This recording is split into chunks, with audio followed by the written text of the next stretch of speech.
여러분, 이 부활 역사적으로 정말 엄청난 소식이지요. 창세기에 보면 무드셀라의 아버지인 에녹이 하나님과 동행을 하다가 하나님께서 그를 하늘로 직접 데리고 가셔서 세상에 있지 않다 하는 기사가 있고요.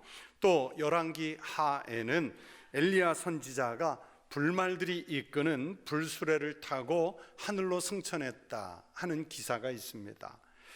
자연스럽게 죽어야 할 육체가 죽지 않고 승천했다 하는 것도 이건 놀라운 소식이죠. 또 죽은 사람이 다시 살아났다 하는 기사는 여러분 성경 속에서 예수님이 처음은 아닙니다.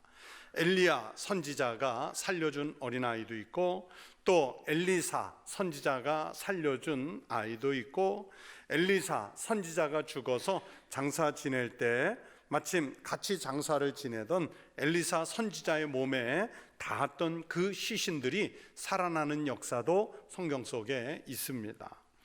예수님 공생의 기간 동안에 기록된 것만 해도요, 죽었다가 살아난 사람들이 성경 속에 있습니다. 회당장 야이로의 딸이 예수님 때문에 죽었다가 다시 살았고, 나인성 과부의 아들이 장례를 치르러 가는 도중에 예수님을 만나서 그 관에서 다시 살아나왔습니다. 그리고 예수님이 사랑하는 사람이었던 나사로가 무덤에 들어간 지 나흘이나 되어서 냄새가 날 정도로 부패했는데 예수님 때문에 다시 살았습니다. 예수님의 제자인 베드로가 기도해서 욥바의 신실한 여제자인 다비다가 살아났고, 바울이 에베소에서 마지막으로 밤을 새워가며 설교할 때 3층 난간에 기대서 그 설교를 듣고 있다 바닥으로 떨어져 죽은 유두고라고 하는 청년이 바울의 기도로 살아나는 그런 기적의 역사도 있었습니다. 그런데 이런 말씀들을 보면요, 여러분, 죽은 사람이 살아난 것은 이제 부활이라기보다는 저는 이것을 소생이라고 표현하고 싶어요. 물론 소생이라고 하는 것도 죽었다 살았기 때문에 정확한 표현은 아니지만, 이들이 다시 살아난 것은 예수님과 같은 영원히 사는 부활이 아니라 육신의 생명이 잠시 연장해서 사는 한계가 있는 수명 연장이기 때문입니다. 만약에 이들이 정말 육신이 영원히 사는 그런 부활이었다면, 여러분, 오늘날 우리가 성지순례를 가서 예루살렘이나 갈릴리 갔을 때 2000년 전에 예수가 나를 살렸습니다 하고 나와서 우리를 맞아야 되는데 그분들 없잖아요. 그러니까 영원한 건 아니에요. 우리가 믿음으로 말하는 진정한 부활은 완전히 다시 살고 다시 죽지 않고 주님 나라에서 영원히 사는 영생을 의미합니다. 예수님께서 그것을 먼저 보여주신 거예요. 그래서 바울은 고린도전서 15장에서 그것을 잠자는 자들의 첫 열매라고 표현을 했습니다. 여러분, 첫 열매라는 것은 두 번째, 세 번째, 그리고 그 다음 열매가 계속 있다는 뜻이고, 그 다음 열매는 바로 부활을 믿는 성도들이 주님처럼 부활을 해서 하나님 나라에 있게 된다는 뜻입니다. 하지만 사람들은 이 부활의 소식을 자기들이 믿기 어렵다는 이유로 믿지를 않아요. 여러분은 다 부활을 믿는지요? 심지어 부활을 조롱도 합니다. 사도 바울이 그리스 아테네의 아레오바고에서 부활에 대해서 설교를 했더니요, 설교를 듣던 그리스 철학자들은 냉소적인 반응을 보입니다. 그들이 죽은 자의 부활을 듣고 어떤 사람은 조롱도 하고, 또 초대교회는 부활 공동체라고 말할 수도 있는데, 여러분, 교회 안에 있던 교인들 중에도 부활을 믿지 못해서 적극적으로 그 부활을 부정하는 사람들이 있었어요. 여러분, 우리가 지금 수백 명이 앉아 함께 이 예배를 드리고 있지만 전원이 다 부활을 믿는 거 아니잖아요. 그런 것과 똑같아요. 그리스도께서 죽은 자 가운데서 다시 살아나셨다 전파되었거늘 너희 중에서, 즉 교인들 중에서도 어떤 사람들은 어찌하여 죽은 자 가운데서 부활이 없다 하느냐, 그러면서 바울이 부활을 부정하는 교인들을 책망하는 말씀이 성경에 있어요. 여러분, 부활, 이거 참 믿기 어려운 소식이죠. 인간의 합리적인 이성으로는 불가능한 일입니다. 특별히 그리스도 예수를 부인하는 사람들에게는 이 부활이 있어서는 안 될 일이에요. 더구나 사망 권세를 손에 쥐고 있는 마귀 사탄에게는 일어나서는 안 될 일이었습니다. 감추고 싶은 일입니다. 그래서 예수님을 십자가에 못 박은 세력들은 예수님이 부활했다는 소식을 감추기 위해서 예수님을 십자가에 죽인 다음 절차로 이 부활의 소식을 막는 일, 차단하는 일부터 하지 않습니까? 오늘 본문 말씀을 보기 전에 먼저 본문 앞에 내용들을 보셔야 합니다.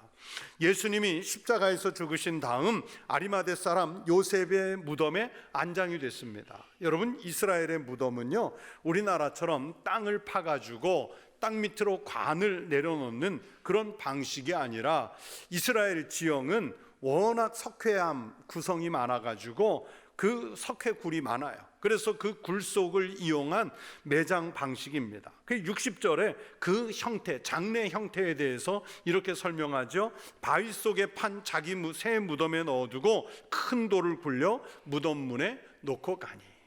이처럼 무덤 안으로 사람들이 드나들 수 있는 돌문이 있는 그런 굴을 사용해요. 나중에 이스라엘에 가시면 이런 굴을 한번 들어가 보세요. 대부분 가족묘 형태이기 때문에 아리마대 사람 요셉도 자기 가족들을 위해서 아마 새 묘를 미리 준비해 두었던 모양입니다.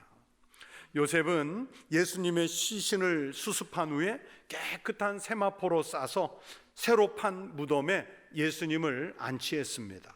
이 일련의 장례 과정을 오늘 본문 바로 앞에 보시면 예수님을 늘 따르던 막달라 마리아와 다른 마리아가 지켜보고 있었다. 성경이 그렇게 기록했지요.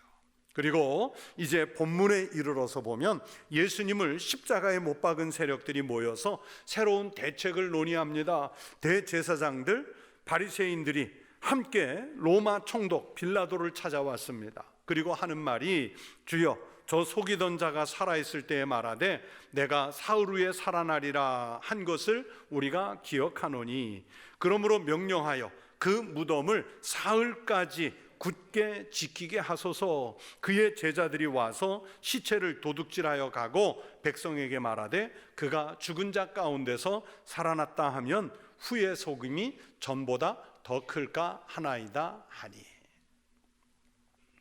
유대인 지도자들의 이런 건의에 대해서 빌라도 총독이 내리는 조치를 보십시오. 빌라도가 이르되 너희에게 경비병이 있으니 가서 힘대로 굳게 지키라 하거늘. 그들의 건의대로 예수님 시신을 잘 지키라고 하는, 무덤을 잘 지키라고 하는 명령을 내립니다. 이 명령은 여러분, 로마 제국 식민지 내에서는요 가장 강한 힘을 가진 로마 제국 총독의 명령입니다. 이게 함부로 변경할 수 없는 매우 엄중한 명령입니다. 이 명령을 받은 후속 조치가 신속하게 이루어지죠. 그들이 경비병과 함께 가서 돌을 임봉하고 무덤을 굳게 지키니라. 나름 이렇게 완벽한 조치를 취했다고 하지만 여러분, 현실은 어떻습니까? 예수님께서 그들이 지켜보는 속에서 부활하신 거예요. 어떻게 이런 일이 일어날 수 있습니까? 예수님을 십자가에 못 박은 세력들은 주님이 부활했다는 소식을 어떻게든 막아야 했습니다. 부정해야 했습니다. 이것이 2000년 전에 그 사람들일 뿐만 아니라 지금도요, 역사 속에서 주님의 부활을 받아들이지 못하는 사람들도 여전히 같은 생각입니다. 그래서 주님의 부활을 믿고 싶지 않은 사람들은요, 지난 2000년 동안 예수님이 부활하지 않았다 하는 여러 가지 억지 가설을 밝혀서 부활을 부정하려고 했습니다. 지난 2000년 동안 나온 여러 가지 가설들을 몇 가지로 정리하면 이렇습니다. 첫째, 성경 속의 이 여인들이 엉뚱한 무덤을 찾아갔다는 거예요.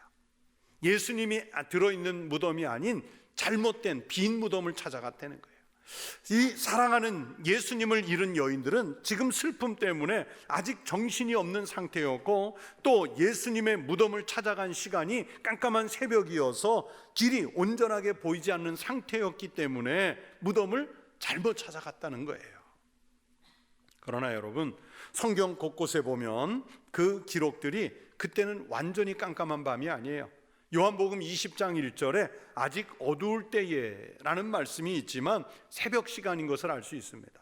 오늘 본문 바로 뒤에 28장 1절과 누가복음 24장 1절에서는 새벽에 라고 그 시간을 밝혔고, 마가복음 16장 2절에서는 해돋을 때에 라고 해서 그 시간대가 이제 사람들이 움직이기 시작하는 그런 이른 새벽이라는 것을 알 수 있습니다. 그리고 여러분, 시간은 그렇다고 쳐도요, 단순하게 생각해서 여러분, 이 여러 명의 여자가 바보는 아니지 않습니까? 그렇잖아요. 어제 낮에 봤던 것을 새벽이라고 해서 길을 잃고 헤맸겠습니까? 이 여인들은 예수님의 장례를 끝까지 지켜봤고, 또 그뿐만 아니라 아리마대 사람 요셉과 니고데모 등도 그 장례의 진실한 목격자들이잖아요. 마가복음, 누가복음에 봐도요, 새벽에 살로메와 요한나와 또 다른 여자들이 주님의 무덤을 찾아왔다 그랬습니다. 여러분, 이 중 어느 한 사람이 길을 잘못 기억하면 다른 사람이 기억을 회복하도록 도왔을 것 아닙니까? 틀린 길을 가지는 않았을 거예요. 이 여인들이 무덤을 잘못 찾아왔다 해도 낮 시간에 나중에 확인하기 위해서 달려왔던 베드로와 요한도 똑같은 실수를 했을까요? 둘째, 예수님이 돌아가신 것이 아니라 잠시 무덤 속에서 기절하셨다는 주장도 있습니다. 여러분, 십자가에서 죽은 상태가 아니라 의식을 잃은 상태에서 사람들이 죽은 줄로 잘못 알고 예수의 장례를 치러버렸다는 거예요. 여러분, 이것만큼 왜곡된 설도 없을 겁니다. 마가복음 15장 44절 45절을 보시면 총독 빌라도가 예수님이 벌써 죽었을까 하고 이상하게 생각해서 사형 집행관이었던 백부장을 불러 확인하죠. 요즘은 사람이 죽으면 의사가 사망 선언을 하는 것처럼 그 사형 집행관이 선언을 하는 거예요. 그리고 백부장은 사망을 확인해 주었습니다. 그래서 빌라도는 요셉에게 시신을 가져가라고 허락해 준 거예요. 여러분, 그 당시의 법으로 십자가에서 처형된 죄수들은 완전히 죽기 전에는 십자가에서 내리지는 않습니다. 죽음을 확인하기 위해서 그래서 창으로 찔러보기까지 합니다. 요한복음 19장 34절에서 한 군인이 그렇게 예수님의 죽음을 확인하기 위해서 창으로 예수님의 옆구리를 찌르지 않습니까? 그중 한 군인이 창으로 옆구리를 찌르니 곧 피와 물이 나오더라. 바리새인들과 대제사장 무리들은 자기들 입으로도 예수님이 확실하게 죽었다는 것을 오늘 본문에서 말하고 있습니다. 빌라도에게 말할 때 주여, 저 속이던 자가 살아있을 때에 말하되, 여러분, 살아있을 때 말한다는 것은 지금은 예수가 죽었다는 사실을 그들도 알고 있다는 반증 아니겠습니까? 예수님에게 가장 적대적이었던 그 사람들조차도 예수님이 죽은 것에 대해서는 확실하게 말하고 있습니다. 십자가에 달리시기까지 겪어야 했던 신문과 모진 고문들, 살을 뜯어내는 채찍질, 십자가에 못 박힌 후에 흘린 피, 몸속에 있던 모든 수분이 다 빠져나간 그 고통을 생각해 보세요. 그런 상처를 갖고 무덤에 들어간 후 상처를 치료받지도 못하고 온기도 없고 먹을 것도 없는 무덤 속에서 여러분, 기절했다가 과연 몇 시간이나 버틸 수 있을까요? 사흘을 생존한다는 것 자체가 가능이나 하겠습니까? 이런 설명을 한다는 것 자체가 참 바보 같습니다. 설사 의식을 잃었다가 깨어났다고 가정을 해도요, 무덤을 막았던 그 큰 돌문은 어떻게 밀어낼 것이며, 그리고 무덤 밖에서 지키고 있던 경비병들에게 들키지 않고 어떻게 그 무덤을 벗어날 수 있었겠습니까? 셋째, 바리새인과 대제사장들이 걱정했던 대로 예수님의 제자들이나 다른 사람이 예수님의 시신을 훔쳐갔다는 가설이 있어요. 여러분, 사도행전 16장을 보시면 바울과 실라가 감옥에 갇혀 있을 때, 빌립보 감옥에 갇혀 있을 때 기도하고 찬송하던 중에 큰 지진이 나고 옥문이 열리고 그리고 그들을 묶었던 쇠사슬이 풀어지는 기적이 일어납니다. 그때 바울과 실라를 지키던 간수가 죄수들이 도망한 줄로 생각하고 칼을 빼어 자결하거늘 이라는 말씀이 있어요. 아니 여러분, 죄수가 도망을 쳤으면 빨리 추격조, 수색조를 만들어서 어느 길로 도망갔을까 추적해 가서 그들을 다시 잡아와야 하는 것 아닙니까? 그런데 왜 자기가 칼을 빼서 죽으려고 합니까? 간수장이. 이것을 이해하려면 로마의 법을 알아야 돼요. 시오노 나나미의 로마인 이야기에 보면 여러분, 로마 제국 내에서는 죄의 경중에 따라서 죄수를 감시하는 간수가 2인조, 3인조, 중재인 같으면 4인조 이렇게 한조가 돼서 지키는데, 만약 그 죄수를 놓치거나 탈옥해서 잃어버리면 지키던 간수의 책임자가 죽는 거예요. 바울과 실라는요, 사도행전 16장에 의하면 중죄인 취급을 받아가지고 4인조로 4개조를 만들어서 4교대를 만들어서 그들을 지키게 했어요. 그런데 없어졌어 봐요. 죽는 거죠. 그래서 자결하려고 했던 거예요. 그런 현실을 안다면 무덤을 봉인하고 총독이 세운 경비병이 있고 유대인들이 합세해서 지키고 있는 무덤에서 여러분, 제자 몇 사람이 와서 예수님의 시신을 훔쳐간다는 것을 상상이나 할 수 있겠습니까? 경비병들이 그 근무 중에 모두 잠들어 있다는 게 말이 되겠습니까? 여러분, 군에 다녀온 분들은 아시잖아요. 자기가 지키는 곳에 경계가 뚫리면 절대 안 될 일입니다. 군인은 지휘관이 자리를 지키라고 정해준 그 영역을 빈틈없이 지키는 사람들입니다. 감히 졸거나 자리를 이탈할 수 없어요. 그런데 훈련된 최강 로마 제국 군인들이 무덤을 지키라는 명령을 받았는데 전부 잠들었고 제사들이 시신을 빼나간다는 게 가능이나 하겠습니까? 그럴 수 없습니다.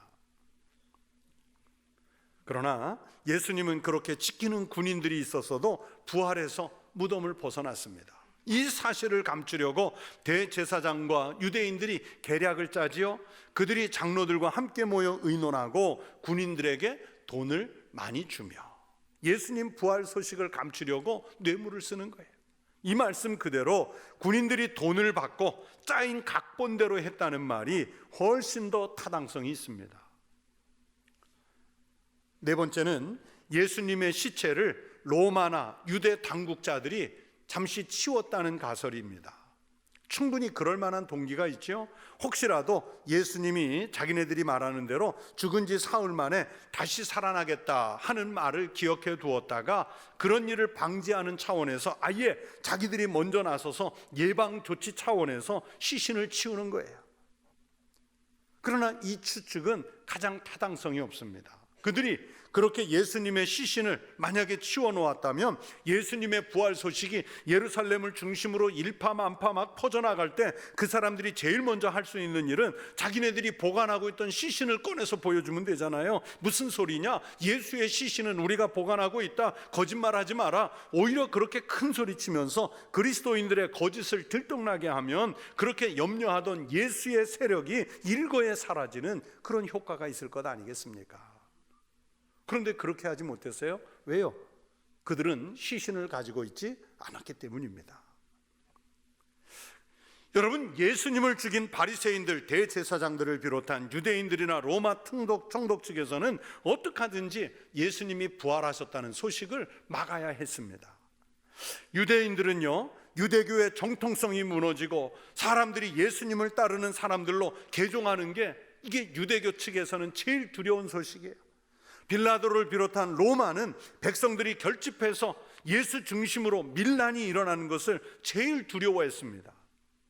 그래서 어떻게 하든지 예수님이 부활하셨다는 소식이 더 퍼지지 않도록 막아야 했어요. 막으려다 보니 여러 가지 핑계거리를 만들 수밖에 없었습니다. 그러나 막으려고 하면 할수록 예수님이 부활하신 것을 더욱 도드라지게 증명할 뿐입니다. 여러분, 이 우리가 믿는 신앙이라고 하는 것이 참 묘해서요, 믿으려고 작심을 하면 성경의 모든 말씀이 다 믿어지는 거예요. 여러분 보세요. 창세기 1장 1절 태초에 하나님이 천지를 창조하시니라. 그 짧은 말씀 한마디에 하나님의 천지 창조의 역사가 다 들어있는데 그 말씀 하나로 갖고 우리가 하나님이 천지를 창조하셨다는 걸 믿잖아요. 뭐 과학적으로 구구절절하게 막 길게 설명해야 믿는 게 아니에요. 그러나 여러분, 믿지 않기로 작정하면요, 눈앞에서 어떤 초자연적인 초월적인 기적이 눈앞에서 벌어져도요, 이게 믿어지지 않아요. 여러분, 부활을 믿지 않기로 작정한 사람들은 가진 가설, 핑계거리를 빌미로 부활을 받아들이지 않죠. 그러나 부활을 믿기로 작정하면 성경의 증언이 지금의 2분의 1, 3분의 1 수준으로 줄어들어도, 아니 단 한 문장만 예수께서 부활하셨다, 이 말씀만 있어도요, 믿음이 있는 사람들은 그것만으로 충분히 믿어지는 거예요. 20세기 최고의 설교가라고 하는 존 스타트 목사님은 기독교의 기본 진리라는 책에서 예수님의 부활에 대해서 이렇게 설명을 했습니다. 우리의 주장은 그의 부활이 신성을 입증하는 것이 아니라 그것이 그의 신성에 부합한다는 것이다. 초자연적인 인물은 초자연적인 방법으로 세상에 오고 또 가는 것이 합당하다. 사실 이것이 신약 성경이 가르치고 교회가 믿는 것이다. 무슨 뜻인지 아시겠습니까? 여러분, 부활이 예수님의 신성을 증거하는 것이 아니라 예수님 자체가 하나님 신성이시기 때문에 부활하신다는 거예요. 이 존 스타트 목사님의 말씀이 맞습니다. 존 스타트 목사님은 이런 얘기도 했습니다. 예수님의 출생은 자연적이었지만 잉태는 초자연적이었다는 것입니다. 그분의 죽음은 자연적이었지만 부활은 초자연적이었다는 것입니다. 이런 예수님의 잉태와 부활은 예수님의 신성을 증명하기 위한 기적이 아니라 그렇게 하시는 것이 바로 예수님의 신성에 맞는 길이라는 거예요. 또 다른 곳에서 존 스타트 목사님은 예수님의 부활 증거에 대해서 19세기 말 20세기 초에 영국에서 가장 유명한 대법관 중에 한 사람이었던 클라크 경이라는 이 대법관이 메카시라는 목사님에게 보낸 편지를 인용을 한 것이 있습니다. 그 대법관이었던 분이 이렇게 편지에 썼어요. 저는 법률가로서 첫 부활절의 사건들에 대한 증거를 오랫동안 연구해 왔습니다. 저에게는 그 증거가 결정적입니다. 대법정에서 저는 거듭 그다지 설득력 없는 증거를 근거로 판결해 왔습니다. 추론은 증거를 따릅니다. 그리고 신실한 증거는 항상 꾸밈이 없고 결과에 개의치 않습니다. 부활에 대한 복음서의 증거가 바로 이렇습니다. 그래서 저는 법률가로서 신실한 사람들이 확증할 수 있었던 사실들에 대한 증거를 남김없이 받아들입니다. 뭐 이렇게 어렵게 쓴 것 같은데요, 여러분, 이 클라크 경이라는 대법관이 하려고 한 얘기 뭐냐면, 자기가 대법정에서 판결을 내릴 때는 항상 증거 중심으로 선고했다는 거예요.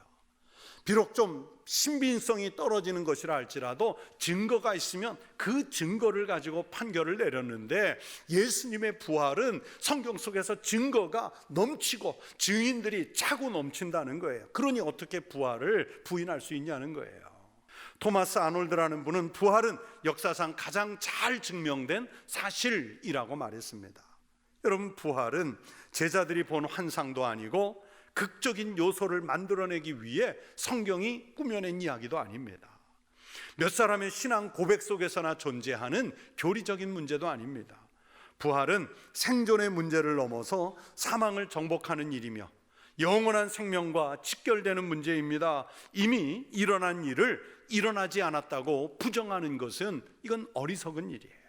논리적으로, 이성적으로, 합리적으로 내 수준에서 이 부활이 납득이 되지 않는다고 해서 여러분, 우리 기독교 신앙에서 부활을 뺀 채로 믿는다면 그 믿음은 헛믿음이에요. 여러분, 이 자리에 여러분이 예배 드린다고 나와서 수십 년 앉아 있어도요, 수백 번, 수천 번 예배를 드렸어도 이 부활이 빠진 채로 드리는 예배면 여러분, 그 믿음은 헛믿음이에요. 하나님이 내 수준에서 일하시고 역사하시는 분이라면 여러분, 그 하나님 참 수준 낮은 하나님입니다. 하나님이 될 수 없습니다. 오히려 나와 같은 죄인을 구원하시기 위해서 이 땅에 몸을 입고 오시고 십자가에서 내 죄를 속량해 주시고 우리에게 부활을 주시기 위해서 주님이 먼저 잠자는 자들의 첫 열매가 되어주시는 그 정도 신은, 부활하는 그런 신은 되어야 우리가 믿을 만한 하나님 되시는 것 아니겠습니까? 사랑하는 성도 여러분, 부활을 믿고 부활을 감추지 말고 드러내고 사는 성도들이 되시기를 바랍니다. 예수님께서 우리 대신 죽으셨고 부활하셨기에 우리는 죽음을 이기고 부활한 사람들입니다. 죽음을 향해서 그러므로 승리를 선포하십시오. 사망아, 너의 승리가 어디 있느냐? 사망아, 내가 쏘는 것이 어디 있느냐? 우리 주 예수 그리스도로 말미암아 우리에게 승리를 주시는 하나님께 감사하노라. 이렇게 부활을 믿는 이들에게 부활을 통해서 영생을 허락해 주시기를 주의 이름으로 축원합니다.